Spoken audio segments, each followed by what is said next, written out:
Hi, everybody.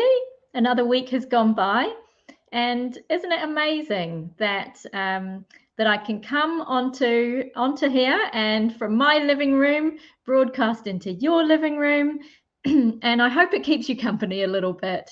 Um, this is just a short and sweet one today. I wonder if you're like me in this area.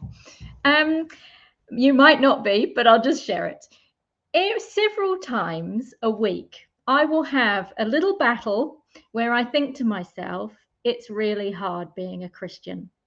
And I think the reason I have that battle is, first of all, obviously, that my husband Bryce is not standing by me saying, yes, yes, yes, it's wonderful that you're a Christian.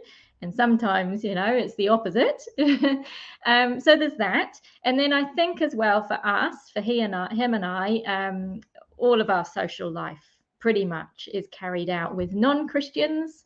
We hang out a lot with our neighbors, for example, and people in our world are not Christians. So, for example, we had a 50th party for him recently, for my husband, and I looked around that room, and of the whole room full of people who'd come to celebrate him, only two were Christians, and they were a couple that we knew from years ago. But that's our life, that's our world.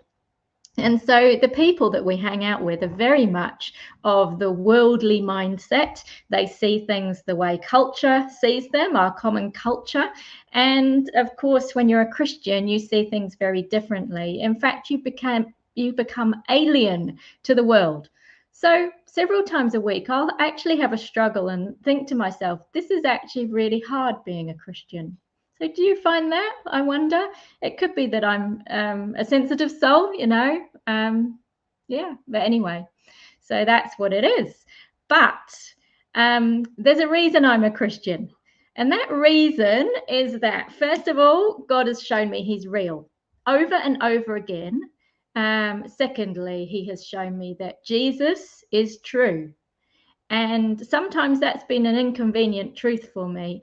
But if I look back on the years that I've now been a Christian, I can say there are numerous times that I've experienced something supernatural or miraculous. And living a life as a Christian, you have amazing things happen to you. You notice God's hand in your life and things, you notice things happen. I remember early on when I was first sort of battling with whether Jesus was real. One night I had an experience where I actually felt Jesus saw Jesus standing there by my bed. And so you have sort of things like that, and you think, well, did that really happen afterwards? But other Christians have those have experiences as well. And really, to be a Christian has been the most exciting thing that's happened to me in my life. I wouldn't. It's like treasure to know God, and to have His voice in your life, and to feel His presence in your life is just incredible.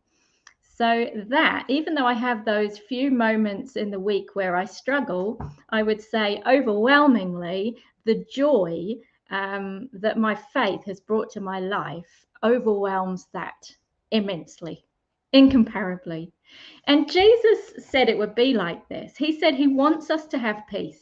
But in John 16:33, one of the last times he spent with his disciples, he said, you will have tribulations in the world. The world will be a tough place for you.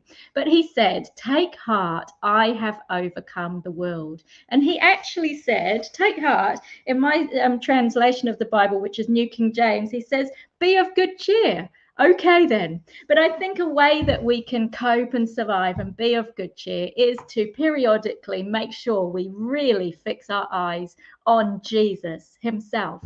And so with that in mind, what we're going to be doing next week in this ministry on the blog and here on Facebook is we're going to be looking at the last week of Jesus's life.